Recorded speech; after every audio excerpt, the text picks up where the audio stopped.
Gypsy Rose put out a message for specifically the people who try to invalidate her, so let's get into what she has to say. She says, "My response to those who invalidate my abuse as a trauma survivor. I want to take a moment to acknowledge I am a controversial topic and why some people on social media invalidate my trauma. My mother had never been formally diagnosed with MBP. However, experts strongly believe with all of the warning signs she had undiagnosed MBP. MBP is another term for fictitious disorder or malingering. She often lied about my health and manipulated everyone around her, including doctors and family. The truth is, most of the surgeries and medications I went through were unnecessary. Over the past decade, my story has been told across countless media outlets and in my memoir. Yes, there are small inconsistencies in many interviews and documentaries and a scripted drama series that altogether had over dramatized and inaccurate details. That is what happens when information from others, family, friends, co authors, gets mixed in with my own memories. This oversight will be corrected in the reprint of my memoir, My Time to Stand. When I said on Dr. Phil that I could lie without a conscience, I meant that my mother taught me to lie, to pretend everything was fine at home, to cover up what was really happening. That's what abusers do. They train their victims to survive through silence and performance. Never once did I think when expressing that people would ever invalidate my trauma and further claim that I was a willing participant in her con. Even if someone doubts the medical abuse, please understand that there were many other forms of abuse. It's not normal for a mother to bind her 14-year-old daughter's chest, keep her from attending a formal education, and cease all homeschooling after the second grade.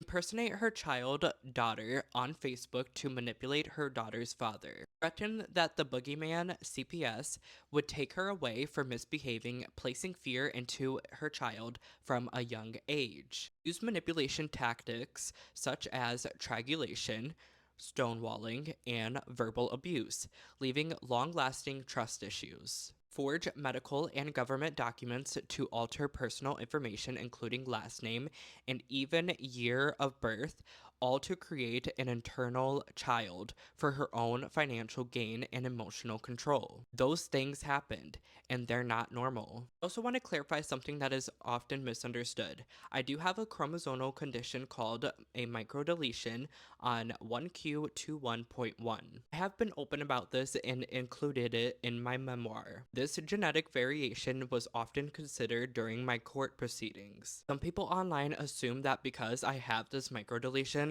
all of the surgeries and medications I received must have been medically necessary, but that is not true. While 1q21.1 microdeletion can be associated with certain traits such as a smaller head size, mild developmental delays, I don't know how to pronounce that word, but you guys get that point, or distinct facial features, I have been evaluated by genetic specialists who explain that I exhibit very few of the possible medical issues linked to this condition. Despite that, my mother repeatedly told doctors that I had severe illnesses: muscular dystrophy, epilepsy, hearing loss, asthma, leukemia, even cancer, and paralysis. Diagnosis changed from hospital to hospital depending on what she told them. Unfortunately, many doctors took her word at face value and recorded those claims in my medical chart, creating a false and misleading medical history that does not reflect my true health today. I apologize if my story hasn't always sounded 100% consistent. I've been piecing my life together,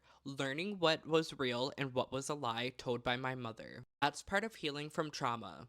Memory changes over time, especially when therapy helps turn painful memories into distant ones. It hurts when people call me a liar or say my entire story is false. I'm still uncovering truths about my past, even now. My inconsistencies are not deceit. They're byproduct of surviving and then untangling years of manipulation. You can't expect someone who lived through psychological and medical abuse to recall every event perfectly, especially after 10 years of processing it publicly. Truth is, I'm still healing at my own pace.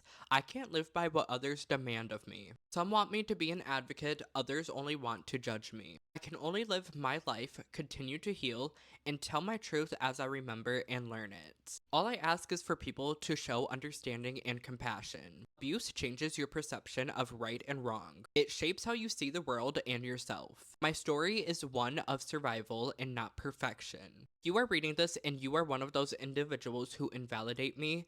To you, I ask, would you still feel the same if I had died and my mother had lived? Over the last decade, my story has been told in many ways. Have you ever heard of the telephone game? It's when one person tells another person something, who then tells someone else, who then tells someone else, who tells someone else, and by the time you get to that last person, the story has changed entirely. That is what happened on social media to my life story and my entire existence in my daily life. Throughout the last decade, many content creators have made videos after video, rumor after rumor, until I have become someone else entirely in the minds of some.